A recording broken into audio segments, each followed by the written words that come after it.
ఈరోజు క్లాస్లో phase rule ప్రావస్థా నియమము అనేటువంటి లెసన్ స్టార్ట్ చేద్దాము.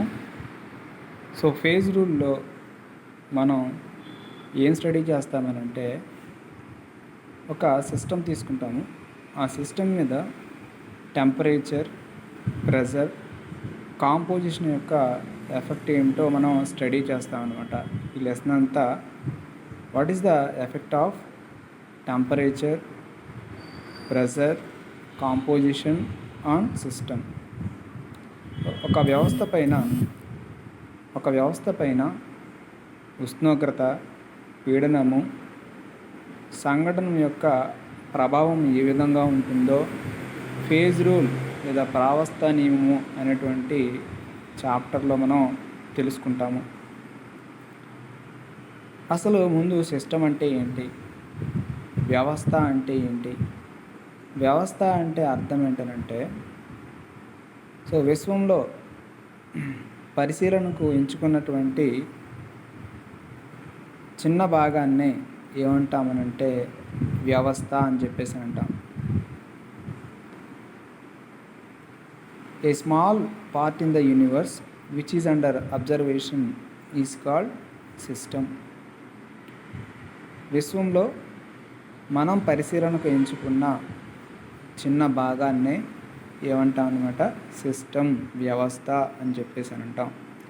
ఫర్ సపోజ్ మనం బేకర్లో వాటర్ తీసుకుని దానిపై ఉష్ణోగ్రత ప్రభావం, అదేవిధంగా పీడన ప్రభావం, సంఘటన ప్రభావం ఏ విధంగా ఉంటుందో మనం స్టడీ చేస్తున్నాం అనుకోండి.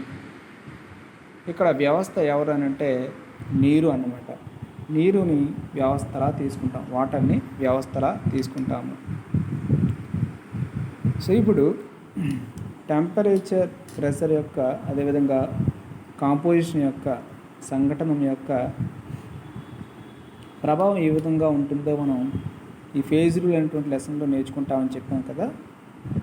ఫర్ సపోజ్ బేకర్లో వాటర్ తీసుకున్నాం కదా.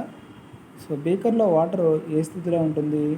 జనరల్గా నీరు అనేది 3 స్థితులలో ఉండే అవకాశం ఉంది. ఏంటా 3 స్థితులు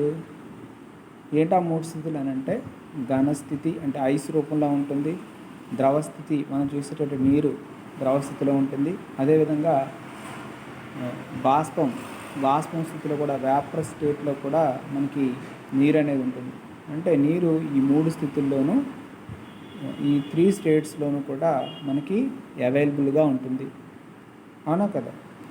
మరి ఈ నీరు అనేది ఈ 3 స్టేట్లలో ఉండాలనంటే కనుక, ఈ 3 స్టేట్స్లో ఉండాలంటే కనుక మనం చెప్పుకున్నటువంటి ఈ 3 ప్రాపర్టీస్ని, ఈ 3 ధర్మాలని, టెంపరేచరు, ప్రెషరు, కాంపోజిషను ఏ విధంగా మార్చాల్సి ఉంటుంది. ఇక్కడ కాంపోజిషన్ యొక్క ప్రభావం ఏమి ఉండదు, అంటే సంఘటన యొక్క ప్రభావం ఏమి ఉండదు. మనం నీరు మాత్రమే తీసుకున్నాం కాబట్టి ఇంకో ఇతర పదార్థం ఏదైనా ఉంటే అప్పుడు సంఘటన యొక్క ప్రభావం అనేది ఉంటుంది. ఇప్పుడు మనం తీసుకున్నటువంటి వ్యవస్థలో ఒక పదార్థం మాత్రమే ఉన్నప్పుడు కాంపోజిషన్, సంఘటన యొక్క ప్రభావం ఏమీ ఉండదు. కాబట్టి ఇప్పుడు ఈ నీటి వ్యవస్థ పైన ఎవరు ప్రభావం చూపుతారంటే, ఎవరి యొక్క ఎఫెక్ట్ ఉంటుంది అని అంటే టెంపరేచర్, ఉష్ణోగ్రత, పీడనం యొక్క ఎఫెక్ట్ ఉంటుంది. ఇప్పుడు నీరు ఐస్ రూపంలో ఉండాలనుకోండి, టెంపరేచర్ని ఏ విధంగా ఉంచాలి, అదేవిధంగా పీడనాన్ని ఏ విధంగా ఉంచాలి. పీడనాన్ని ఎలా ఉంచాలంటే, సో 1 అట్మాస్ఫియర్ ప్రెషర్, వాతావరణ పీడనం 1 అట్మాస్ఫియర్ ప్రెషర్ దగ్గర ఐస్ రూపంలో ఉండాలంటే కనుక ఉష్ణోగ్రత ఎంత ఉండాలి? 0 డిగ్రీ సెంటీగ్రేడ్ ఉండాలి, అవునా కదా, అవునా. సో ఐస్ అనేది మనకి లభ్యం కావాలని అంటే టెంపరేచర్ అనేది 0 డిగ్రీ సెంటీగ్రేడ్ ఉండాలి. సో పీడనం అనేది వాతావరణ పీడనానికి సమానమై ఉండాలి, 1 అట్మాస్ఫియర్ ప్రెషర్ ఉండాలి. అదే నీరు స్థితిలో ఉండాలంటే కనుక మనకి టెంపరేచర్ 25 డిగ్రీ సెంటీగ్రేడ్ ఉండాలి, లేదా లెస్ దాన్ 100 డిగ్రీ సెంటీగ్రేడ్ ఉండాలి, ఓకేనా, లెస్ దాన్ 100 డిగ్రీ సెంటీగ్రేడ్. అదేవిధంగా పీడనం 1 అట్మాస్ఫియర్ ప్రెషర్ ఉండాలి అని చెప్పుకుంటాం. మరి బాష్పం స్థితిలో, వేపర్ స్టేట్లో ఉండాలంటే కనుక మనకి temperature greater than 100 degree centigrade అనుకోండి. ఎందుకని గ్రేటర్ దాన్ 100 డిగ్రీ సెంటిగ్రేడ్ అని ఎందుకంటున్నాం, 100 డిగ్రీ సెంటిగ్రేడ్ కంటే ఎక్కువ ఉండాలని ఎందుకంటున్నాం అని అంటే నీటి యొక్క బాష్పీభవన స్థానం ఎంత ఉంటుంది, 100 డిగ్రీల సెంటిగ్రేడ్ ఉంటుంది. So boiling point of water is 100 degree centigrade. ఎప్పుడైతే 100 డిగ్రీ సెంటిగ్రేడ్ కంటే ఎక్కువ వేడి చేస్తామో నీరు బాష్పంగా మారడం మొదలు పెడుతుంది అనమాట, వేపర్గా మారడం మొదలు పెడుతుంది. సో ఆ విధంగా వేపర్గా మారాలంటే కనుక 100 డిగ్రీ సెంటిగ్రేడ్ వరకు వేడి చేయాల్సి ఉంటుంది అనమాట. అంటే 100 డిగ్రీ సెంటిగ్రేడ్ తర్వాత మనకి నీటి బాష్పాన్ని మనం వేపర్ స్టేట్ని మనం పొందొచ్చు. సో ఆ విధంగా ఒక వ్యవస్థ పైన ఈ టెంపరేచర్ ప్రెజర్ యొక్క ప్రభావం ఏ విధంగా ఉంటుందో చూసాం కదా. అంటే దీన్ని బట్టి మనకి ఏమర్థం అవుతుందంటే సో ఈ టెంపరేచరు ప్రెజరు ఉష్ణోగ్రత అదేవిధంగా పీడనాల్లో మార్పు చేసినప్పుడు ఈ వ్యవస్థ యొక్క భౌతిక స్థితిలో మార్పు వచ్చేస్తుంది. అంటే మనం ఫేజ్ రూల్లో ఏ నేర్చుకుంటామంటే ప్రావస్థ నియమంలో ఏ నేర్చుకుంటామని అంటే సో వీటిల్లో మార్పు తీసుకొచ్చినప్పుడు వ్యవస్థ ఎటువంటి భౌతిక మార్పులు లోనవుతుందో, పీడనము ఉష్ణోగ్రతల్లో మార్పు తీసుకొచ్చినప్పుడు వ్యవస్థలో ఎటువంటి భౌతిక మార్పులు కలుగుతాయో ఎక్స్ప్లెయిన్ చేసేటటువంటి శాస్త్రం ఏంటంటే ప్రావస్థ నియమం. So what type of physical changes will occur in the system by changing the properties like temperature, pressure and composition. So ఈ ప్రావస్థ నియమాన్ని ప్రపోజ్ చేసినటువంటి శాస్త్రవేత్త ఎవరంటే విలార్డ్ గిబ్స్. ఈ phase rule was proposed by Willard Gibbs. మరి ఈ phase రూల్కి ఒక మ్యాథమెటికల్ ఎక్స్ప్రెషన్ ఉంది. సో ఇది ఇంకా మనకి ముందుకెళ్ళే కొద్ది డీటెయిల్గా అర్థమవుతూ ఉంటుంది. ప్రస్తుతానికి the mathematical expression of the phase rule is, ఒక ఫేజ్ రూల్ని ఒక గణితాత్మక సమీకరణం రూపంలో చెప్పాలంటే F=C-P+2. సో ఇందులోనే మొత్తం ఫేజ్ రూల్ అంతా ఉంటుందన్నమాట. F=C-P+2. ఈ ఫార్ములా ఈ లెసన్ అంతా ఉపయోగపడుతుంది, ఖచ్చితంగా మనం గుర్తుపెట్టుకోవాల్సి ఉంటుంది అనమాట. సో ఇక్కడ ఎఫ్ అంటే ఏంటంటే number of degrees of freedom, స్వాతంత్ర పరిమితుల సంఖ్య. సి అంటే నెంబర్ ఆఫ్ కాంపోనెంట్స్, ఘటకాల సంఖ్య. పి అంటే నెంబర్ ఆఫ్ ఫేజెస్, ప్రావస్థల సంఖ్య అని చెప్పేసి అంటాం. సో ఈ ఫేజ్ రూల్లో ఇన్వాల్వ్ అయినటువంటి ప్రతి పదం గురించి మనం ముందు డీటెయిల్డ్గా నేర్చుకుంటే ఈ ఫేజ్ రూల్ అనేది చక్కగా అర్థమవుతుంది. సో మనకి అందులో ఏమైనటువంటి ప్రతి టర్మ్ గురించి మనం తెలుసుకోవాల్సి ఉంటుంది అనమాట. ముందు మన సిస్టమ్ అంటే ఏంటో తెలుసుకున్నాం కదా. A small part of the universe which is under observation is called system. So మనం ఒక బేకర్లో వాటర్ని తీసుకుని సో టెంపరేచర్లో కానీ ప్రెజర్లో కానీ మార్పులు తీసుకొచ్చినప్పుడు అది ఏ విధమైనటువంటి భౌతిక మార్పులకు గురవుతుంది, ఎటువంటి ఫిజికల్ చేంజెస్ జరుగుతున్నాయి, ఆ చేంజెస్ని మనం అబ్జర్వ్ చేస్తున్నాం కదా, స్టడీ చేస్తున్నాం. ఎవరిని స్టడీ చేస్తున్నాం? వాటర్లో వచ్చేటువంటి ఫిజికల్ చేంజెస్, దాని యొక్క ఫిజికల్ స్టేట్ ఏ విధంగా మారుతుందో మనం అబ్జర్వ్ చేస్తూ ఉన్నాం. కాబట్టి ఇక్కడ సిస్టమ్ ఏంటనమాట, వాటర్ అవుతుంది. ఓకేనా. నెక్స్ట్ సో వ్యవస్థ అంటే ఏంటనమాట, పరిశీలనలోనికి తీసుకున్న విశ్వంలోని కొంత భాగాన్ని వ్యవస్థ అంటాం. సో ఈ సిస్టమ్ అనేది 2 టైప్స్ ఉంటుంది. సో వ్యవస్థ అనేది 2 రకాలుగా ఉంటుంది. ఒకటి హోమోజీనియస్ సిస్టమ్, సజాతీయ వ్యవస్థ. 2 హెట్రోజీనియస్ సిస్టమ్, విజాతీయ వ్యవస్థ. ఈ హోమోజీనియస్ సిస్టమ్ గురించి మనం చాలాసార్లు మాట్లాడుకున్నాము. ఒక సిస్టమ్ హోమోజీనియస్ సిస్టమ్ అవ్వాలనంటే కనుక అందులో ఏ పార్ట్ తీసుకున్నా each and every part should have same physical and chemical properties. That type of system is called homogeneous system. ఒక వ్యవస్థని సజాతీయ వ్యవస్థ అనాలంటే కనుక ఆ వ్యవస్థలో ఏ చిన్న భాగాన్ని తీసుకుని స్టడీ చేసినా ప్రతి చిన్న భాగానికి ఒకే విధమైనటువంటి భౌతిక మరియు రసాయన ధర్మాలను కలిగి ఉండాలి. అలాంటి వ్యవస్థనే సజాతీయ వ్యవస్థ అని చెప్పేసి అన్నాం. సజాతీయ వ్యవస్థ అంటాం. ఫర్ సపోజ్ నేను బేకర్లో వాటర్ తీసుకున్నాను, వాటర్ మాత్రమే తీసుకున్నాను. ఓకేనా. బేకర్లో వాటర్ మాత్రమే తీసుకున్నాను, వాటర్ మాత్రమే ఉంది అవునా. ఇదంతా ఒక వ్యవస్థలా తీసుకున్నట్లయితే సో అందులో ఏ చిన్న భాగాన్ని తీసుకున్నా వాటర్ యొక్క ధర్మాలే ఉంటాయి, నీటి యొక్క ధర్మాలే ఉంటాయి. ధర్మాలు మారిపోతాయా? సో బేకర్ పై భాగం ఉన్నటువంటి నీటి చుక్కను తీసుకుని మనం పరిశీలించినప్పుడు, బేకర్ యొక్క అడుగు భాగం ఉన్నటువంటి నీటి చుక్కను తీసుకుని మనం పరిశీలించినప్పుడు వేరు భౌతిక రసాయన ధర్మాలు ఉండే అవకాశం ఉందా? ప్రతి బొట్టు ఒకే విధమైనటువంటి భౌతిక రసాయన ధర్మాలని కలిగి ఉండే అవకాశం ఉంది. అదేవిధంగా ఇంకొక వ్యవస్థ తీసుకున్నాను, కార్బన్ టెట్రాక్లోరైడ్ తీసుకున్నాను అనుకుందాం. కార్బన్ టెట్రాక్లోరైడ్ని మరొక బేకర్లో తీసుకున్నాను. సో ఇక్కడ కార్బన్ టెట్రాక్లోరైడ్ అనేది వ్యవస్థల సిస్టంలా తీసుకుంటాము. ఇది కూడా ఏమవుతుంది? సజాతీయ వ్యవస్థే, హోమోజీనియస్ సిస్టమ్ అవుతుంది. ఎందుకని? బేకర్ పై భాగం నుంచి ఒక చుక్క తీసుకుందని స్టడీ చేసిన కార్బన్ టెట్రాక్లోరైడ్ ప్రాపర్టీస్ ఏముంటాయి, ధర్మాలు ఏముంటాయి. అడుగు భాగంలో ఒక చుక్క తీసుకుని మనం స్టడీ చేసిన ఒకే విధమైనటువంటి భౌతిక రసాయన ధర్మాలు ఉంటాయి. కాబట్టి కార్బన్ టెట్రాక్లోరైడ్ ఉన్నటువంటి బేకర్లో మనం కార్బన్ టెట్రాక్లోరైడ్ తీసుకున్నాం కదా. సో ఈ కార్బన్ టెట్రాక్లోరైడ్ వ్యవస్థ కూడా ఏమవుతుందన్నమాట? సజాతీయ వ్యవస్థగానే తీసుకుంటాం. మరి హెట్రోజీనియస్ సిస్టమ్ అంటే ఏమిటి? హెట్రోజీనియస్ సిస్టమ్ అంటే ఏంటంటే, if the parts of the system is having different physical and chemical properties. So ఒక వ్యవస్థలో ఉన్నటువంటి వివిధ భాగాలకు వేరు ధర్మాలు ఉన్నాయనుకోండి, వేరు భౌతిక రసాయన ధర్మాలు ఉన్నాయనుకోండి, అలాంటి వ్యవస్థనే విజాతీయ వ్యవస్థ, హెట్రోజీనియస్ సిస్టమ్ అని చెప్పేసి అనండి. వేరు భౌతిక రసాయనిక ధర్మాలు ఉంటే అలాంటి వ్యవస్థనే విజాతీయ వ్యవస్థ, హెట్రోజీనియస్ సిస్టమ్ అని చెప్పేసానండి. ఫర్ సపోజ్ మనం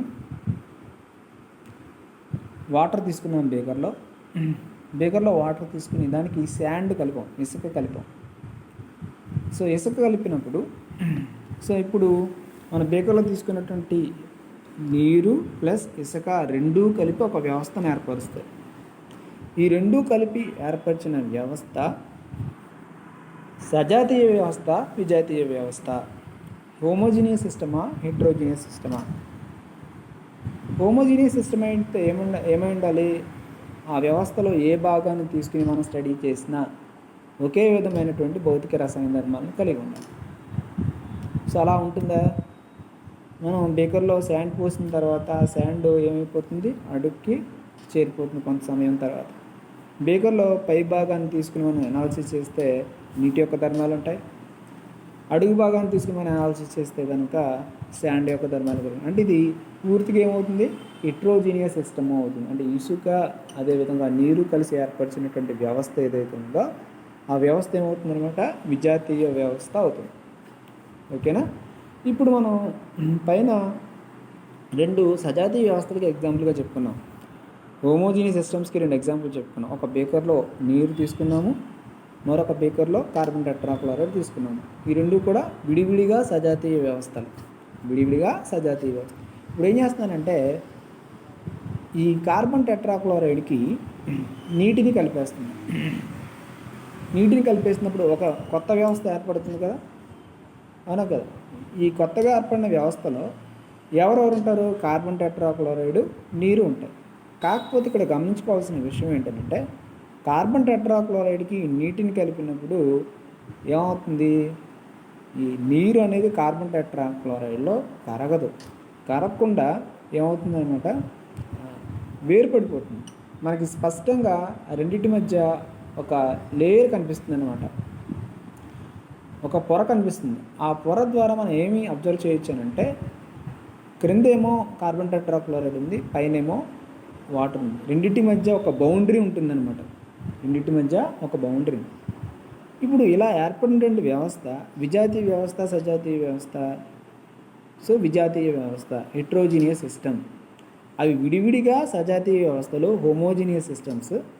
ఇలాంటి రెండు హోమోజీనియస్ సిస్టమ్స్ని కంబైన్ చేసి మిక్సప్ చేసి ఒక కొత్త వ్యవస్థను తయారు చేస్తే ఇది ఇప్పుడు ఏమైంది? హెట్రోజీనియస్ సిస్టమ్, విజాతీయ వ్యవస్థ అయింది. అవునా? ఎందుకని విజాతీయ వ్యవస్థ అయింది?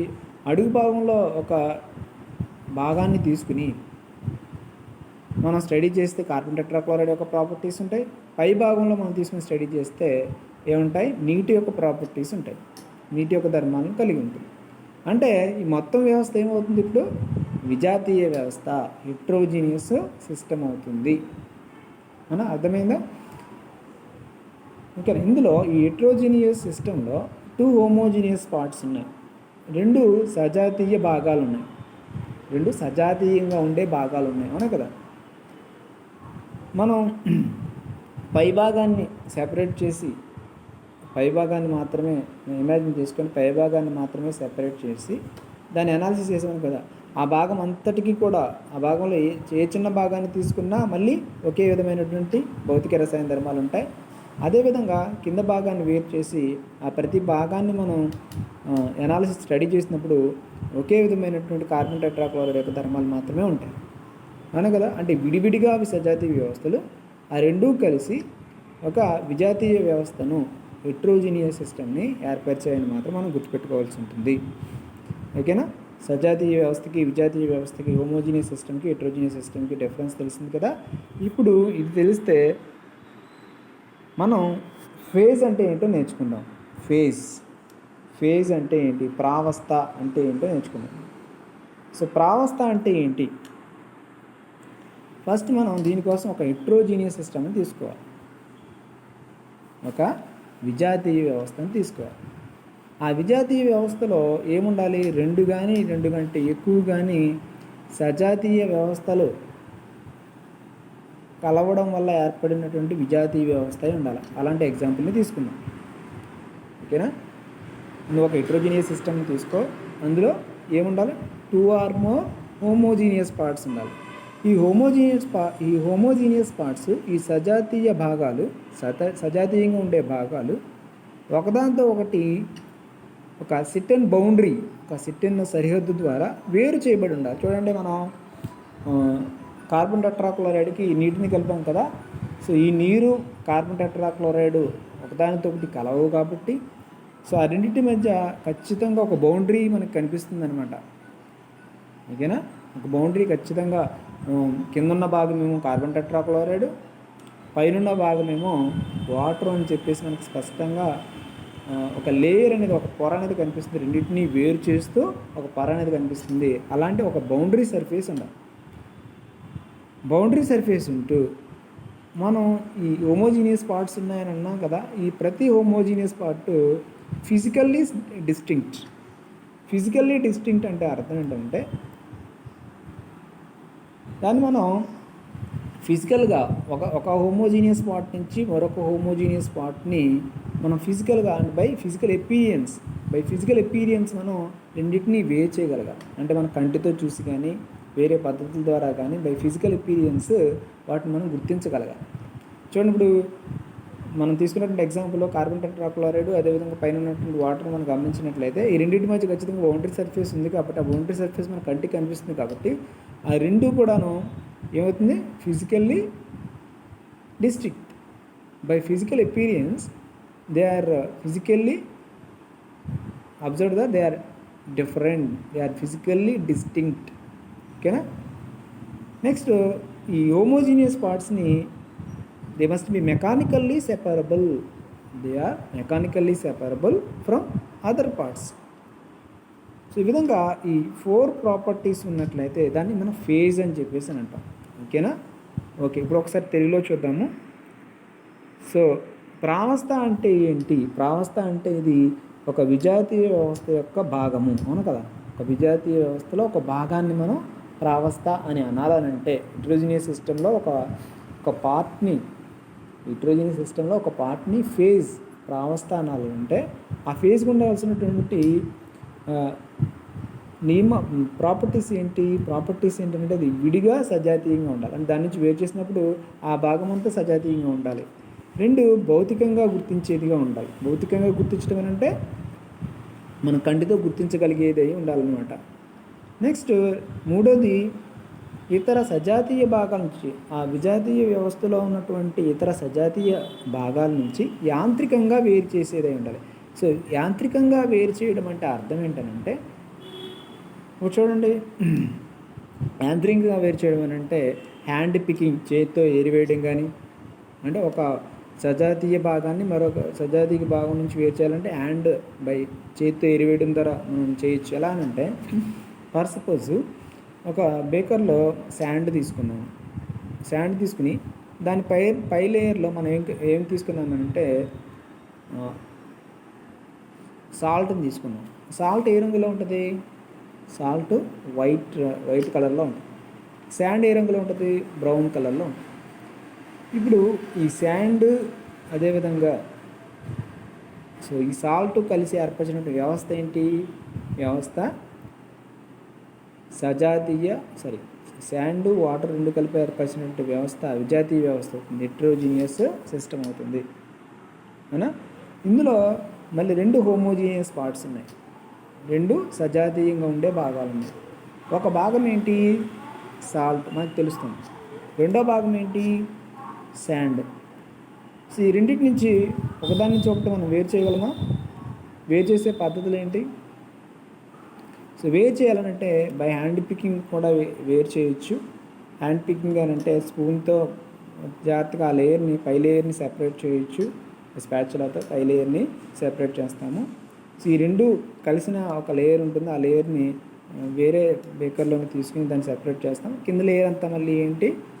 శాండ్. ఆ విధంగా రెండింటిని మెకానికల్ సెపరబుల్ మెథడ్స్ అనమాట. హ్యాండ్ పికింగ్ కానీ లేకపోతే డిస్టిలేషన్ ప్రాసెస్ కానీ. డిస్టిలేషన్ అంటే స్వేదనం అనమాట. ఇప్పుడు చూడండి, మనం కార్బన్ టెట్రాక్లోరైడ్లో నీటిని తీసుకున్నాం కదా, అదొక హెట్రోజీనియస్ సిస్టమ్గా చెప్పుకున్నాం కదా, ఇదొక విజాతీయ వ్యవస్థగా చెప్పుకున్నాం కదా. ఈ విజాతీయ వ్యవస్థలో 2 సజాతీయంగా ఉండే భాగాలు, 2 హోమోజీనియస్ పార్ట్స్ ఉన్నాయి కదా. 2 హోమోజీనియస్ పార్ట్స్ ఏంటి? ఒకటి కార్బన్ టెట్రాక్లోరైడ్, ఇంకోటేమో నీరు. సో ఈ ఒకదాని నుంచి ఒకటి వేరు చేయాలనుకోండి, యాంత్రికంగా వేరు చేసే పద్ధతి ఏంటంటే ఇక్కడ స్వేదనము, డిస్టిలేషన్. దాన్ని మనం ఒక డిస్టిలేషన్ ఫ్లాస్క్లో తీసుకుని ఏం చేయాలి? వేడి చేయాలి. వేడి చేసినప్పుడు ఎవరికైతే బాష్పభవన స్థానం తక్కువ ఉంటుందో, ఎవరైతే ముందుగా మరిగి బాష్పంగా మారిపోతారో వాళ్ళు ముందుగా బాష్పంగా మారి, తర్వాత మనం కూల్ చేసినప్పుడు ఆ బాష్పం మళ్ళీ ద్రవంగా మారి ముందుగా బేకర్లోని కలెక్ట్ అయిపోతుంది. దీని స్వేదన ప్రక్రియ అంటాం. ఓకే, ఒక డిస్టిలేషన్ ఫ్లాస్క్ అంటే ఒక రౌండ్ బాటమ్ ఫ్లాస్క్ లా ఉంటుంది అనమాట. దానికి ఒక కండెన్సర్ ఉంటుంది. సో ఈ కండెన్సర్ ఏం చేస్తుంది? కూల్ చేస్తుంది. వచ్చినటువంటి బాష్పాలని కూల్ చేస్తుంది. ముందు ఎవరు బాష్పంగా మారుతారంటే బాష్పీభవన స్థానం ఎవరికైతే తక్కువ మనం కింద నుంచి హీట్ చేస్తాం. ఈ రెండింటి యొక్క మిశ్రమాన్ని ఒక ఫ్లాస్క్లో తీసుకుని వేడి చేస్తాము. వేపర్స్ వస్తాయి కదా, ఈ వేపర్స్ని కండెన్సర్ గుండా పంపిస్తాం. బాష్పాలు వస్తాయి కదా, ఈ బాష్పాలని కండెన్సర్ గుండా పంపిస్తాము. సరే, ముందు ఎవరు బాష్పంగా మారుతారు అంటే ఎవరికైతే బాష్పభవన స్థానం తక్కువ ఉందో, ఫర్ సపోజ్ కార్బన్ టెట్రాక్లోరైడ్ వాటర్లో కార్బన్ టెట్రాక్లోరైడ్కి బాష్పభవన స్థానం తక్కువ ఉంది అనుకుందాం. 100 డిగ్రీల సెంటిగ్రేడ్ కంటే తక్కువ ఉంది అనుకుందాం. సో ముందు కార్బన్ టెట్రాక్లోరైడ్ బాష్పంగా మారిపోతుంది అన్నమాట. బాష్పంగా మారిపోయి కండెన్సర్లోకి వెళ్ళిన తర్వాత కండెన్సర్ ఏం చేస్తుందని ఆ బాష్పాన్ని కూల్ చేస్తుంది, చల్లబరుస్తుంది. చల్లబరిచినప్పుడు మళ్ళీ బాష్పం మళ్ళీ ఏమైపోతుంది? ద్రవంగా మారిపోతుంది. అలా ద్రవంగా మారినటువంటి కార్బన్ టెట్రాక్లోరైడ్ మనం ముందు కలెక్ట్ చేసేస్తాం. కలెక్ట్ చేసిన తర్వాత ఎప్పుడైతే టెంపరేచర్ 100 డిగ్రీ సెంటిగ్రేడ్ అయిందో ఇప్పుడు నీరు బయటకు వస్తుంది. వాటర్ బాష్పంగా మారి బయటకు వస్తుంది. ఇలా బాష్పంగా మారేటువంటి నీటిని మనం ఏం చేస్తాము? వేడి చేస్తాం. ఇవి భౌతిక పద్ధతులు అనమాట. లేకపోతే హ్యాండ్ పికింగ్ కానీ, డిస్టిలేషన్ స్వేదనం కానీ, లేకపోతే ఎవాపరేషన్. సో ఎవాపరేషన్ అంటే బాష్పీభవనం చెందించడం అనేటువంటి ప్రక్రియ ద్వారా కానీ, సబ్లిమేషన్ ఉత్పత్నం అనేటువంటి ప్రక్రియ ద్వారా. ఉత్పత్నం అంటే ఘన పదార్థాన్ని నేరుగా వాయు పదార్థంగా మార్చడానికి సబ్లిమేషన్ ఉత్పత్నం అని అంటాం. నెక్స్ట్ మ్యాగ్నెటిక్ సెపరేషన్ ఒకవేళ మనకున్నటువంటి ఈ విజాతీయ వ్యవస్థలో హెట్రోజీనియస్ సిస్టంలో ఉండే ఒక హోమోజీనియస్ పార్ట్కి మ్యాగ్నెటిక్ క్యారెక్టర్ ఉంది అనుకుందాం. ఫర్ సపోజ్ సాల్ట్కి ఐరన్ పౌడర్ కలిపాం అనుకుందాం. సాల్ట్కి ఐరన్ పౌడర్ కలిపి ఒక విజాతీయ వ్యవస్థని తయారు చేస్తాం. సో ఈ ఐరన్ పౌడర్ని సెపరేట్ చేయాలనుకోండి, మ్యాగ్నెట్స్ యూజ్ చేసామనుకోండి, ఐరన్కి మ్యాగ్నెటిక్ క్యారెక్టర్ ఉండడం వల్ల ఆ మిశ్రమంలో ఉన్న ఐరన్ అంతా సో ఈ మ్యాగ్నెటిక్కి అతుక్కుపోయి వేరు చేయబడుతుంది. సాల్ట్ మాత్రం అందులోనే మిగిలిపోతుంది అనమాట. ఆ విధంగా ఇవి మెకానికల్లీ సెపరబుల్ మెథడ్స్ అనమాట. సో ఈ హెట్రోజీనియస్ సిస్టంలో ఉండేటువంటి హోమోజీనియస్ పార్ట్స్ని సో ఒక్కొక్కటి మనం మెకానికల్ సెపరబుల్ మెథడ్స్ ద్వారా మనం సెపరేట్ చేయగలిగి ఉండాలి. అలా ఉండి ఈ 4 ప్రాపర్టీస్ ఉన్నటువంటి ఈ 4 ప్రాపర్టీస్ ఉండేటువంటి సో విజాతీయ వ్యవస్థలో లేదా హెట్రోజీనియస్ సిస్టంలో ఉన్నటువంటి ఈ సజాతీయంగా ఉండే భాగాన్ని హోమోజీనియస్ పార్ట్నే మనం ఏమంటామంట ఫేజ్ అని చెప్పేసి అని అంటాం. ఆ విధంగా మనం ఫేజ్ని గుర్తించాలి, ప్రావస్థని గుర్తించాలి. ప్రతి విజాతీయ వ్యవస్థలో ఎన్ని ప్రావస్థలు ఉన్నాయి, ఈ ప్రాపర్టీస్ కలిగి ఉంటూ ఎన్ని ప్రావస్థలు ఉన్నాయి, ఎన్ని ఫేజెస్ ఉన్నాయి మనం గమనించాల్సి ఉంటుంది. ఇది ప్రావస్థ అంటే. సో ప్రావస్థ అంటే ఏంటి, ఏమేమి ఉండాలి? ఒకటి, it must be A homogeneous part. ఆ పార్ట్ మనం సెపరేట్ చేస్తే అదంతా మళ్ళీ హోమోజీనియస్గా ఉండాలి. అందులో మళ్ళీ అది తీసుకున్నటువంటి ప్రతి పార్ట్లో ఒకే విధమైనటువంటి భౌతిక రసాయన ధర్మాన్ని కలిగి ఉండాలి. అది హోమోజీనియస్ పార్ట్ అయి ఉండాలి. Next, physically distinct from other parts. అదే విజాతీయ వ్యవస్థలో, అదే హెట్రోజీనియస్ సిస్టంలో ఇంకొక హోమోజీనియస్ పార్ట్ ఉందనుకోండి, ఆ హోమోజీనియస్ పార్ట్ నుంచి మనం సెలెక్ట్ చేసుకున్నటువంటి హోమోజీనియస్ పార్ట్ ఫిజికల్లీ డిస్టింక్ట్ అంటే భౌతికంగా మనం అది గుర్తించేదిగా ఉండాలి. భౌతికంగా అంటే బై విజన్ మనం గుర్తించగలిగేదిగా, మ్యాక్సిమం మనం బై విజన్ గుర్తించగలిగేదిగా ఉంటుంది. Next 3, mechanically separable. సో యాంత్రిక పద్ధతుల ద్వారా వేరు చేసేదిగా ఉండాలి. ఇలాంటి దాన్ని మనం ప్రావస్థ లేదా ఫేజ్ అని చెప్పేసి అంటాం. ఇప్పుడు కొన్ని ఎగ్జాంపుల్స్ తీసుకుందాము. ఆ ఎగ్జాంపుల్స్లో ఎన్ని ప్రావస్థలు ఉన్నాయో, ఎన్ని ఫేజెస్ ఉన్నాయో మనం ఇప్పుడు గమనిద్దాం. ఫస్ట్ సిస్టమ్ ఏంటంటే mixture of 2 or more gases. 2 లేదా అంతకంటే ఎక్కువ వాయువుల మిశ్రమం తీసుకున్నాం. ఇందులో ఎన్ని ప్రావస్థలు ఉంటాయి, ఎన్ని ఫేజెస్ ఉంటాయి? సో వాయువుల మిశ్రమం తీసుకున్నట్లయితే వాయువులన్నీ కూడాను ఏమవుతాయి అనమాట, ఒకదానితో ఒకటి కలిసిపోతాయి. ఫర్ సపోజ్ మన వాయువు నైట్రోజను, ఆక్సిజను, హైడ్రోజను కలిసినటువంటి వాయువుల మిశ్రమం తీసుకున్నాం. ఈ వాయువుల మిశ్రమం అంతా కలిపి సజాతీయంగా ఒకే వ్యవస్థని ఏర్పరుస్తుంది. ఓకేనా? సో మనం ఏమనుకుంటామనంటే ఇందులో 3 పార్ట్స్ ఉన్నాయి అని అనుకుంటాము. ఈ 3 పార్ట్స్ ఉన్నట్లయితే కనుక ఏం చేయాలి? వాటిని ఫిజికల్గా భౌతికంగా గుర్తించేది కలిగి ఉండాలిగా. నైట్రోజన్ వాయువు, నైట్రోజన్ వాయువు, ఆక్సిజన్ వాయువు, హైడ్రోజన్ వాయువు మూడింటిని కలిపేసిన తర్వాత నువ్వు ఒకదాని నుంచి ఒకటి గుర్తించగలవా? బై విజన్ చూసి మనం ఇది నైట్రోజన్ వాయువు, ఇది ఆక్సిజన్ వాయువు, ఇది హైడ్రోజన్ వాయువు మనం గుర్తించగలమా? అది అక్కడైనా సర్టెన్ బౌండరీ ఉంటుందా? ఒక సిలిండర్లో, ఒక గ్యాస్ సిలిండర్లో మనం ఈ వాయువుల మిశ్రమాన్ని తీసుకున్న తర్వాత ఆ వాయువుల మిశ్రమంలో ఉన్నటువంటి ఈ నైట్రోజన్, ఆక్సిజన్, అదేవిధంగా హైడ్రోజన్ని 3 వ్యవస్థలుగా మనం ఫిజికల్గా మనం గుర్తించగలమా? గుర్తించలేము. అంతా ఒక వ్యవస్థలాగా కనిపిస్తుంది. అందులో ఉన్నటువంటి గ్యాసెస్ని విడిగా, నైట్రోజన్ విడిగా, ఆక్సిజన్ విడిగా, హైడ్రోజన్ విడిగా సెపరేట్ చేయగలమా? సెపరేట్ చేయలేమన్నమాట. సో ఈ 3 కలిసి ఉన్నటువంటి వాయు మిశ్రమం అంతా కలిపి ఒక వ్యవస్థే, ఒక సజాతీయ వ్యవస్థనే ఏర్పరుస్తుంది. ఇదంతా కలిసి ఒక ప్రావస్థగానే తీసుకోవాలి. సో అలాంటి వ్యవస్థలో ఉండేటువంటి ప్రావస్థల సంఖ్య ఎంత, నెంబర్ ఆఫ్ ఫేజెస్ అన్నీ ఎన్నమాట? ఒకటే అని చెప్పేసి తీసుకుంటాం. So number of phases 1. ఓకేనా? Next system 2. సిస్టమ్ 2 తీసుకున్నట్లయితే ఏం తీసుకుంటున్నాము? Mixture of 2 miscible liquids. So ఇది మిసిబుల్ లిక్విడ్స్ అని అంటే ఒక దాంట్లో ఒకటి కరిగేవి అని అర్థం. 2 మిశ్రణీయ ద్రవాల మిశ్రమము. ఫర్ సపోజ్ నీటికి ఆల్కహాల్ కలిపామనుకోండి, ఆల్కహాల్ నీటిలో కరుగుతుంది.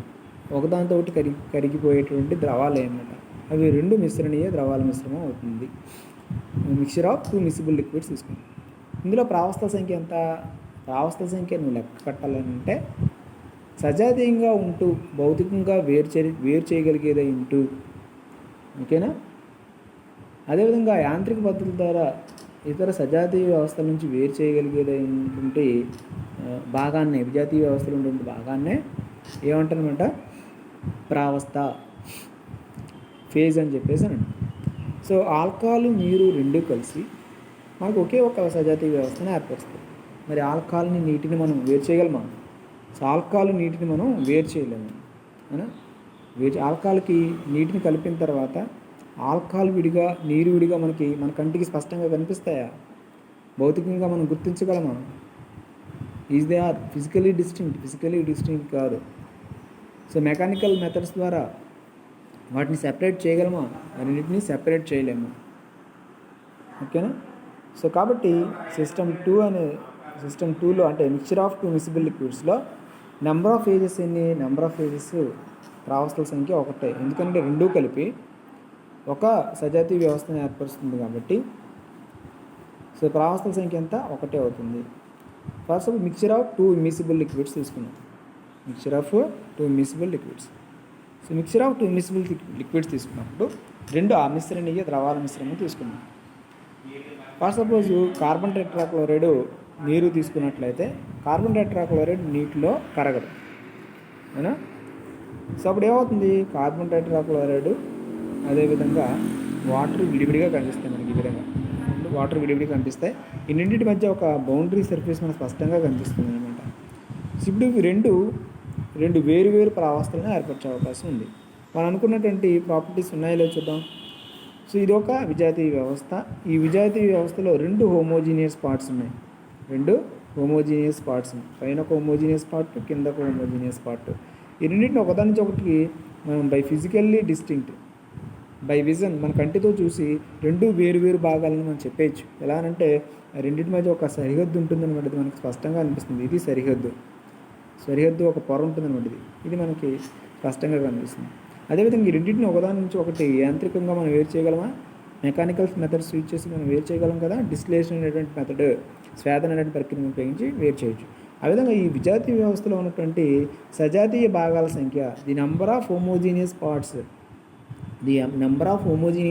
present in the heterogeneous system satisfying three conditions is called phase. So కాబట్టి విడిగా వాటర్ ఒక హోమోజీనియస్ సిస్టమ్, విడిగా కార్బన్ టెట్రాక్లోరైడ్ విడిగా హోమోజీనియస్ సిస్టమ్. సో వాటర్ అనేది విడిగా సజాతీయ వ్యవస్థ, కార్బన్ టెట్రాక్లోరైడ్ కూడా విడిగా సజాతీయ వ్యవస్థ. ఇలాంటి సజాతీయ వ్యవస్థలు ఎన్ని ఉన్నాయి? రెండు ఉన్నాయి. కాబట్టి ప్రావస్థల సంఖ్య ఎంత? ప్రావస్థల సంఖ్య రెండు ప్రావస్థలు ఉన్నట్టు అర్థం చేసుకుంటాము. ఓకేనా? రెండు ప్రావస్థలు ఉన్నాయి. ఓకే, నెక్స్ట్ సిస్టమ్ 4 తీసుకుందాం. ఒక వ్యవస్థను ఎంచుకుందాం. ఆ వ్యవస్థలో రెండు ఘన పదార్థాలు ఉన్నాయి అనుకుందాం. మనం చెప్పుకున్నటువంటి శాండ్, సాల్ట్ తీసుకున్నట్లయితే ఇంకా ఇసుక, అదేవిధంగా సాల్ట్ తీసుకున్నటువంటి మిశ్రమం తీసుకున్నట్లయితే ఇది ఒక విజాతీయ వ్యవస్థ. ఇందులో శాండ్ అనేది ఒక సజాతీయంగా ఉండేటువంటి వ్యవస్థ, సాల్ట్ అనేది మరొక సజాతీయంగా ఉండే వ్యవస్థ. రెండు వేరువేరుగా విడివిడిగా సజాతీయ వ్యవస్థలు, విడివిడిగా హోమోజీనియస్ పార్ట్లు.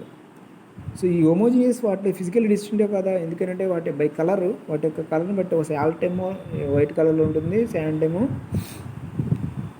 బ్రౌన్ కలర్లో ఉంటుంది. సో బై విజన్ మనం చెప్పచ్చు కదా రెండు ఫిజికల్లీ డిస్టింక్ట్ అని. ఓకే, నెక్స్ట్ థర్డ్ది మనం మెకానికల్గా సెపరబుల్ కదా, భౌతికంగా వేరు చేయగలం కదా ఈ రెండింటిని. అలాంటి హోమోజీనియస్ పార్ట్స్ ఎన్ని ఉన్నాయి? రెండు ఉన్నాయి. సో కాబట్టి ఈ సిస్టంలో ప్రావస్థల సంఖ్య ఎంత? నెంబర్ ఆఫ్ ఫేజెస్ ఎన్ని? 2. నెంబర్ ఆఫ్ ఫేజెస్ 2 అవుతాయి అన్నమాట. వీటిలోనే కొన్ని ఎగ్జాంపుల్స్ చెప్పుకుందాము. ఏంటంటే అవి system containing 2 allotropic forms of carbon, crystalline allotropic forms of carbon are diamond and graphite.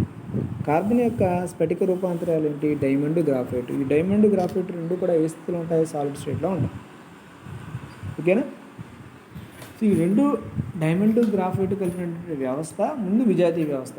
ఆ విజాతీయ వ్యవస్థలో ఉన్నటువంటి డైమండ్ విడిగా సజాతీయంగా ఉంటుంది, గ్రాఫైట్ విడిగా సజాతీయంగా ఉంటుంది. ఇలాంటి సజాతీయ వ్యవస్థలు మనం చెప్పుకున్నట్టు 3 కండిషన్స్ సాటిస్ఫై చేస్తూ ఇలాంటి సజాతీయ వ్యవస్థలు ఎన్ని ఉన్నాయి? 2 ఉన్నాయి. డైమండ్ విడిగా సజాతీయ, గ్రాఫైట్ విడిగా సజాతీయ. అంటే ప్రావస్థల సంఖ్య, నెంబర్ ఆఫ్ ఫేజెస్ ఎన్ని? 2 అవుతాయి.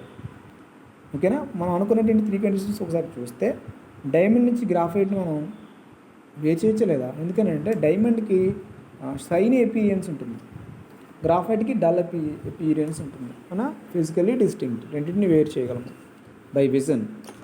Next mechanically separable by hand picking మనం వజ్రాన్ని, గ్రాఫైట్ని మనం వేరు చేయగలమా లేదా?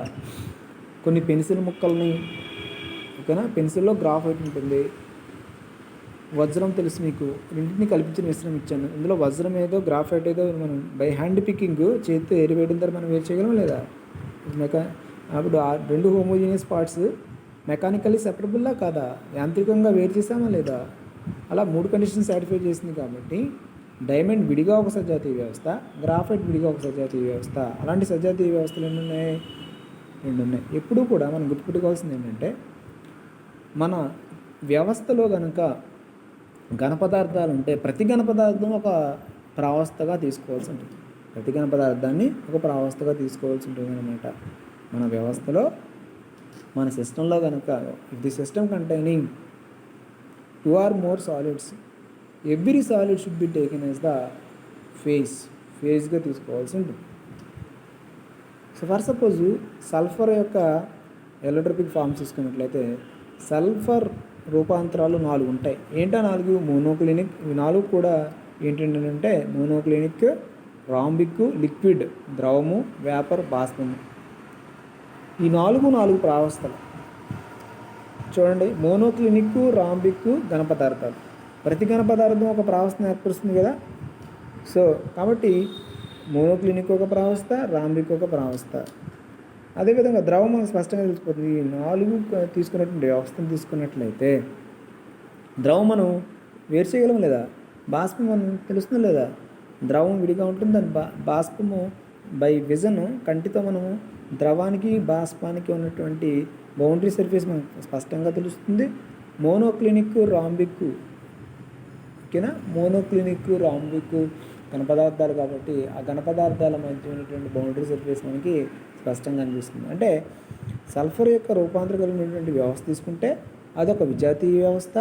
ఆ విజాతీయ వ్యవస్థలో 4 సజాతీయ వ్యవస్థలు ఉంటాయి, ఒక్కొక్కటి విడిగా సజాతీయంగా ఉంటుంది. ఈ 4 సజాతీయ వ్యవస్థలని మనం ఏం చేయొచ్చు? బై ఫిజికల్ మెథడ్స్ వాటిని వేరు అని చెప్పేసి గుర్తించవచ్చు. భౌతికంగా వేరు అని గుర్తించవచ్చు. ఎందుకంటే ఒక్కొక్క స్టేట్లో ఉంది కాబట్టి. ద్రవ స్థితిలో ఉంది ఒకటి, బాష్ప స్థితిలో ఉంది. మిగతావి 2 కూడా ఘనపదార్థాలు ఉన్నాయి. ఘనపదార్థాలు ఉంటే వాటి యొక్క రంగు వేరు ఉంటుంది. ఆ రంగును బట్టి మనం వాటిని గుర్తించవచ్చు అనమాట. ఇవి ఒకదాంట్లో ఒకటి కరగవు, ఓకేనా. సో వాటి యొక్క రూపాలు వేరు కాబట్టి, ఓకేనా. సో ఆ విధంగా సల్ఫర్ యొక్క 4 రూపాంతరం కలిగినటువంటి వ్యవస్థను తీసుకుంటే ఇందులో 4 ఫేజులు ఉంటాయి, 4 ప్రావస్థలు ఉంటాయని చెప్పేసి మనం గుర్తుపెట్టుకోవాలి. సో మూసి ఉంచిన పాత్రలో ఉంచినటువంటి ఒక చర్యను తీసుకుందాం. కాల్షియం కార్బోనేట్ తీసుకుందాం. కాల్షియం కార్బోనేట్ ఘన రూపంలో ఉంటుంది, తెలుసు కదా. ముత్యంలో ఉండేదంటే కాల్షియం కార్బోనేట్. ఆలు చిప్పల్లోనూ గవ్వల్లోనూ ఉండేది ఏంటంటే కాల్షియం కార్బోనేట్ అనేది ఏంటి, జనరల్గా ఘన పదార్థంలో ఉంటుంది, సాలిడ్. అలాంటి కాల్షియం కార్బోనేట్ని తీసుకుని ఒక బేకర్లో తీసుకుని మూత పెట్టేసి ఎలా అనమాట, బయటికి ఎటువంటి లాస్ ఆఫ్ మ్యాటర్ ఉండకుండా, ఓకేనా, బయటికి పదార్థం వెళ్లకుండా గట్టిగా క్లోజ్ చేస్తాం. మూసించిన పాత్రలో మనం ఈ చర్య చేస్తున్నాం, వేడి చేస్తున్నాం అనమాట. వేడి చేసినప్పుడు మనకి ఏం ఏర్పడుతుందంటే కాల్షియం ఆక్సైడ్ అనేది సున్నము. కాల్షియం ఆక్సైడ్ ఏంటంటే సున్నము.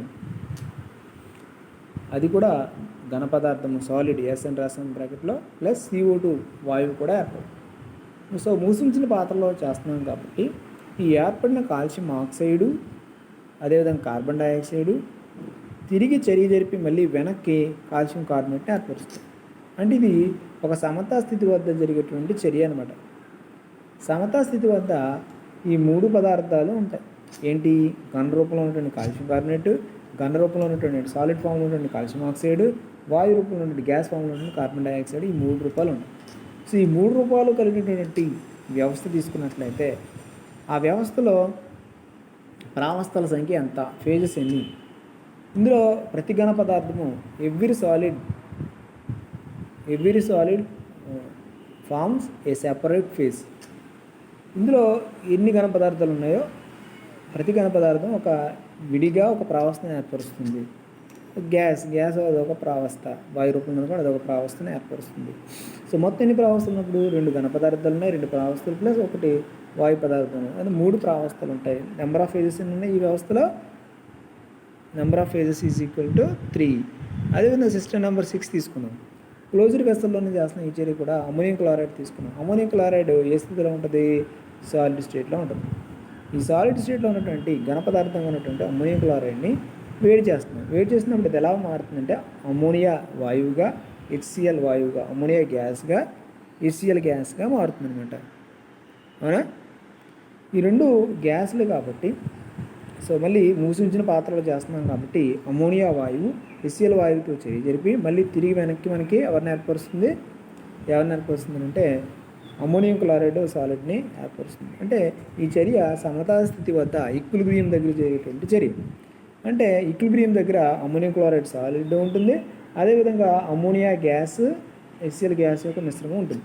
ఇప్పుడు కూడా వాయువుల యొక్క మిశ్రమం gases mixture forms only one phase. ఇప్పుడు కూడా గుర్తుపెట్టుకోవాలి.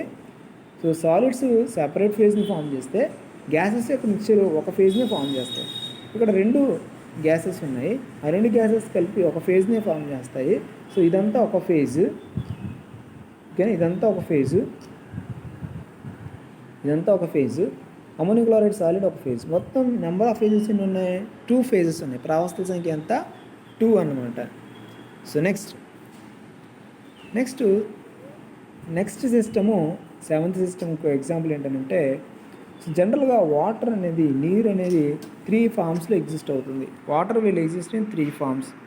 సో నీరు 3 రూపాల్లో లభ్యమవుతుంది. ఒకటి ఐస్, ఘన రూపంలో ఉంటుంది ఐస్ ఫాము, కణ రూపంలో ఉంటే ఐస్ ఫాము, ద్రవ రూపంలో ఉన్నటువంటి వాటర్ ఫాము, బాష్ప రూపంలో ఉన్నటువంటి వేపర్ ఫాము.